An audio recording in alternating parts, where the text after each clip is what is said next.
Meet the Austin-Healey Sport Club. They like tweeds and beards and beer with soil floating in it.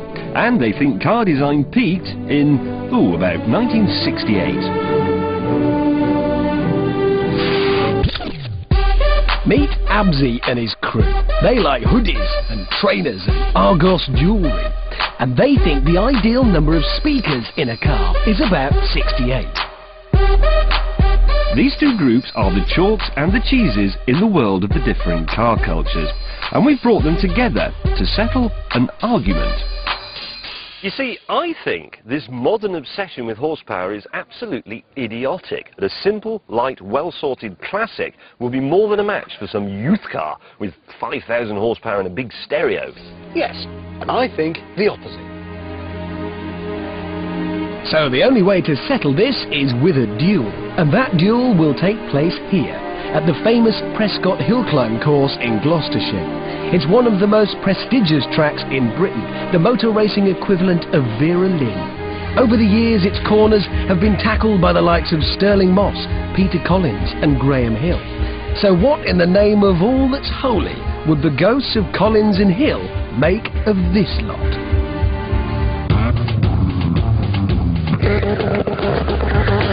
And here comes my car now. I'm sort of guessing that's not your kind of thing. No. No, not at all. What colour is that? National Health Service green, I should think.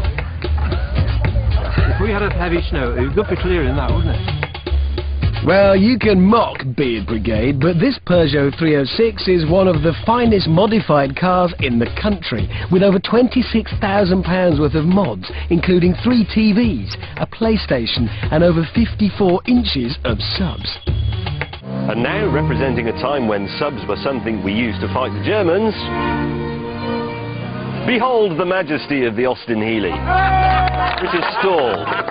This is a 1961 Frog Eye Sprite. That's what you're going to be. Marvellous. Does it go any lower than that, or is that it? No, it's the suspension doesn't move, it's fixed. Ah, okay. It's kind of exactly old-fashioned. Yeah. In this battle of arthritis against acne, it's Hammond's group who have the power advantage.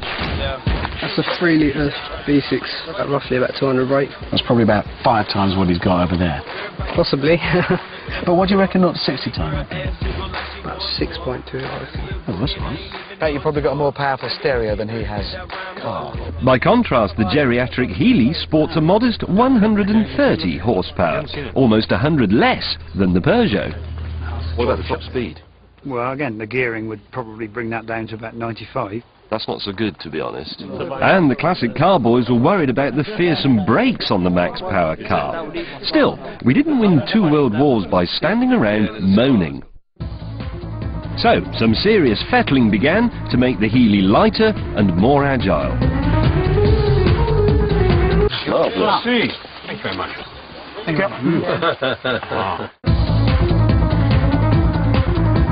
Meanwhile, over at the youth centre, things weren't so hectic.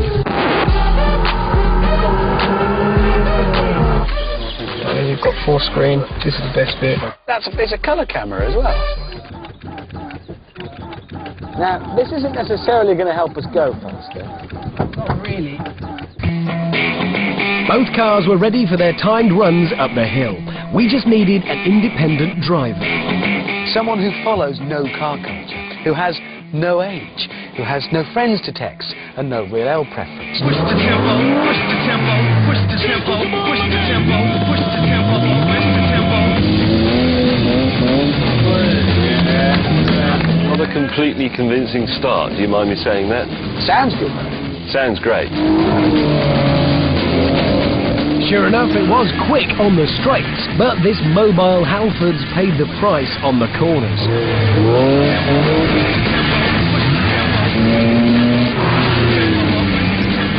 Sort of a bit James Bond filmy, isn't it?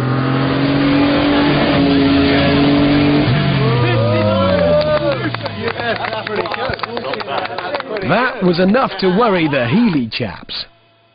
So, you're going to wind yours up and give it a shot then? No, that's a good time, but it's not unbeatable. So, the gauntlet thrown down for the Antique Roadshow. that weight makes it really did leap away. Yes, this isn't the coolest Stig has ever looked, but in the Heeley, he was in good shape through the corner.